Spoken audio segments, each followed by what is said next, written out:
Normal washing और इसके process के बारे में कंप्लीट डिटेल्स जो हैं वो देखते हैं कि क्या है। तो दोस्तों, जैसे ही आपकी वर्कशॉप में कोई भी गाड़ी आती है वॉशिंग करवाने के लिए, तो आप गाड़ी जब आपके पास पहुंचती है तो आपको क्या-क्या चीज़ें करनी है, हम शुरू से लेके एंड तक मैं आपको बताने वाला हूँ। तो सबसे पहले दोस्तों, पहला स्टेप हमारे पास जो आता है वो है इंटीरियर का। तो जैसे ही आपके पास गाड़ी आएगी तो सबसे पहले आपने उसके इंटीरियर से काम करना स्टार्ट करना है। तो इंटीरियर में सबसे पहले दोस्तों, आपके गाड़ी के अंदर की जो मैट्स हैं, जो फुट मैट्स होती हैं, वो बाहर निकालनी है। काफ़ी गंदी होती हैं, काफ़ी कचरा होता है, कूड़ा होता है उनके ऊपर, तो वो सारा कूड़ा कचरे के समेत आपने बाहर निकालनी है और उसके बाद मैट्स को बाहर वॉश करना है। इसके लिए आप हाई प्रेशर यूज़ कर सकते हैं अपने प्रेशर वॉशर का, और उससे क्लीन करने के बाद आप मैट्स को किसी वायर या किसी भी हुक के ऊपर टांग दें, ताकि उनका जो वो पानी है, जो गीली हो गई हैं, वो सारा ड्रेन होकर सूख जाए। अगर गर्मी है तो फिर तो कोई भी ज़रूरत नहीं है। अगर सर्दी है तो आपको फिर बाद में एक कपड़े से, सूखे कपड़े से उनको सुखा के गाड़ी के अंदर डालना पड़ेगा, क्योंकि गीली मैट कभी भी गाड़ी के अंदर वापस मत डालें। गाड़ी के अंदर जब मैट डालें तो बिल्कुल सूखी होनी चाहिए। तो दोस्तों, ये था फर्स्ट स्टेप। अगर सेकंड स्टेप की बात करें तो वो आता है कारपेट क्लीनिंग। तो दोस्तों, बहुत सारे लोगों ने कारपेट्स डाले होते हैं, वो फैब्रिक के होते हैं। तो कारपेट्स को क्लीन करने के लिए आपको, अगर वो लाइटली सॉइल्ड हैं, अगर सिर्फ कम कम गंदे हैं, तो अब आप एक वैक्यूम क्लीनर यूज़ कर सकते हैं उनके ऊपर से डस्ट और कूड़ा कचरा हटाने के लिए। अगर वो ज़्यादा गंदे हैं, उनके ऊपर लिक्विड वगैरह कुछ गिर चुका है, तब उनको बाहर निकाल के आपको उनको भी वॉश करना है, उसके बाद उनको भी ड्राई करना है। तो ये था हमारा सेकंड स्टेप। और थर्ड स्टेप उसके बाद है दोस्तों, गाड़ी के अंदर जो उसके बावजूद अलावा भी जो कूड़ा कचरा है, सीट्स के अंदर है, सीट्स के नीचे है, और किसी ऐसी जगह पे है जहाँ पे आपका हाथ नहीं पहुँच सकता, तो वहाँ पे जो कूड़ा कचरा है उसको रिमूव करने के लिए आपको कंप्रेस्ड एयर का यूज़ करना पड़ेगा, जो आपके कंप्रेसर से आएगी। तो आपकी वर्कशॉप में ऑलरेडी कंप्रेसर अगर है तो उसके आगे आप ब्लोअर गन लगा लें और उससे आप स्प्रे करें एयर को।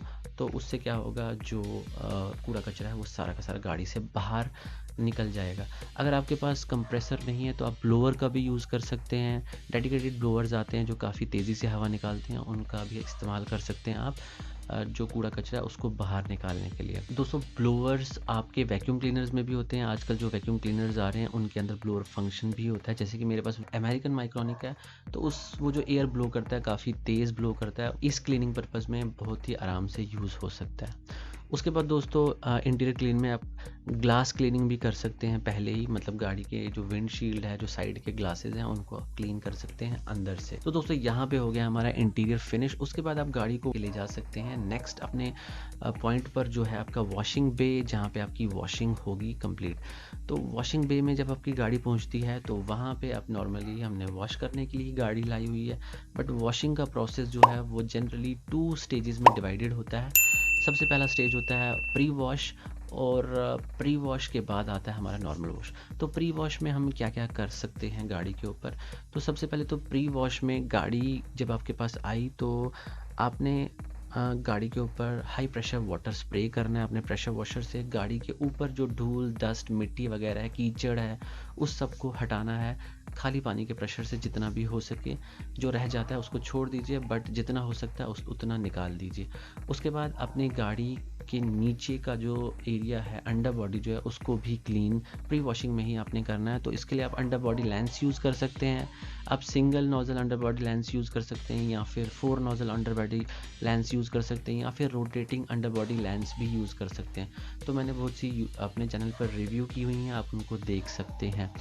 अगर आपके पास अंडर बॉडी लेंस नहीं है तो दैट मीन्स आपके पास लिफ्ट होगी, तो लिफ्ट का भी आप इस्तेमाल कर सकते हैं गाड़ी को लिफ्ट करने के लिए और अंडर बॉडी को क्लीन करने के लिए।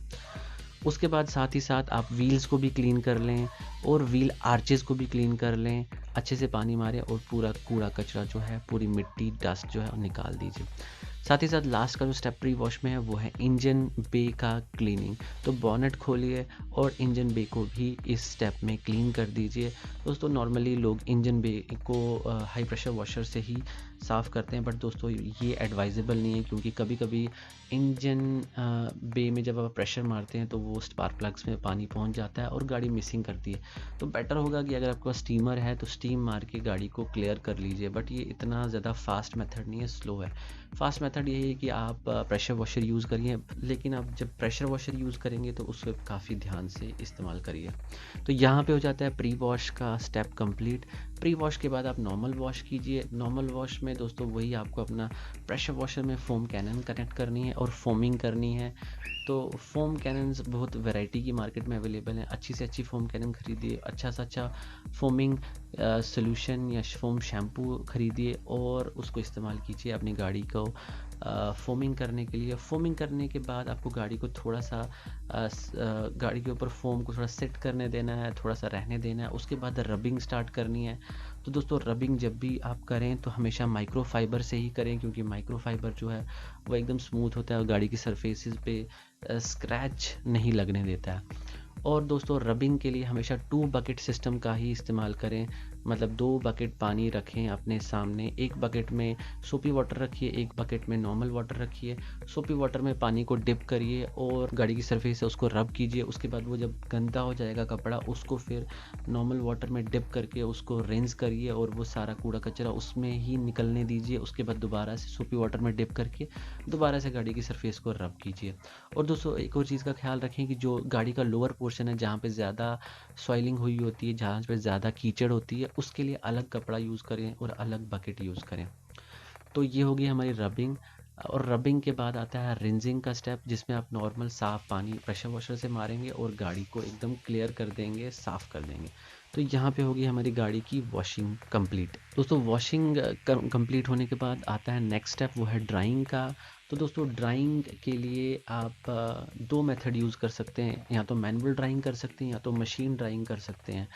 और दोस्तों इसमें नेचुरल ड्राइंग बिल्कुल भी रिकमेंडेड नहीं है, क्योंकि अगर नेचुरली गाड़ी को ड्राई करने के लिए छोड़ दें आप, उससे क्या होगा, गाड़ी के ऊपर स्पॉटिंग हो जाएगी, गाड़ी के ऊपर कैल्शियम ऑक्सलेट्स के स्पॉट्स बन जाएंगे जो कि पानी में प्रेजेंट होते हैं। मैनुअली ड्राई करने के लिए आपको गाड़ी के ऊपर सीधा एक सूखा माइक्रोफाइबर कपड़ा लेके उससे गाड़ी को वाइप करना है और सारा का सारा पानी जो है वो गाड़ी की सरफेस से रिमूव कर देना, गाड़ी को ड्राई कर देना। उससे गाड़ी के ऊपर जो शाइन है और वो थोड़ी और बढ़ जाएगी।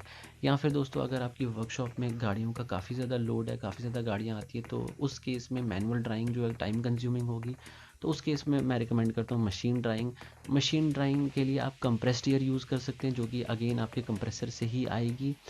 अगर आपके पास कंप्रेसर नहीं है तो आप ग्लास वैक यहाँ पे यूज़ कर सकते हैं। ये एक इक्विपमेंट है जो कि गाड़ी की सरफेस के ऊपर से पानी को सक करके अपने अंदर जमा कर लेता है। तो बहुत ही इफ़ेक्टिव और बहुत ही बढ़िया इक्विपमेंट है ग्लास वैक। इसको भी आप इस्तेमाल कर सकते हैं गाड़ी को ड्राई करने के लिए। तो यहाँ पे ड्राइंग का स्टेप कंप्लीट हो जाता है। ड्राइंग के बाद आप गाड़ी की पॉलिशिंग के स्टेप पर आ सकते हैं। तो दोस्तों पॉलिशिंग के लिए अच्छी पॉलिश आप यूज़ कर सकते हैं जो डस्ट को बिल्कुल भी अट्रैक्ट ना करे। सबसे पहले तो आप पॉलिश लीजिए और डैशबोर्ड की पॉलिशिंग कीजिए। प्लास्टिक पार्ट्स जो हैं अंदर के उनकी पॉलिश कीजिए। सीट्स पे भी आप इस पॉलिश को यूज़ कर सकते हैं। और दोस्तों अगर बाहर की बात करें तो जो बाहर जो मोल्डिंग्स होती हैं, जो साइड स्कर्ट्स होती हैं ब्लैक कलर की, उन पे आप इस पॉलिश को यूज़ कर सकते हैं। बम्पर में जो ब्लैक पार्ट्स होते हैं उन पे भी यूज़ कर सकते हैं। तो दोस्तों यहाँ पर आपकी गाड़ी का कंप्लीट वॉशिंग का प्रोसेस जो है वो ख़त्म हो चुका है। इसमें वैक्यूमिंग भी हो गई, इंटीरियर हो गया, वॉशिंग हो गया, ड्राइंग हो गया, पॉलिशिंग हो गया। तो ये आ गई एक सर्विस जो आप अपने कस्टमर्स को ऑफ़र कर सकते हैं।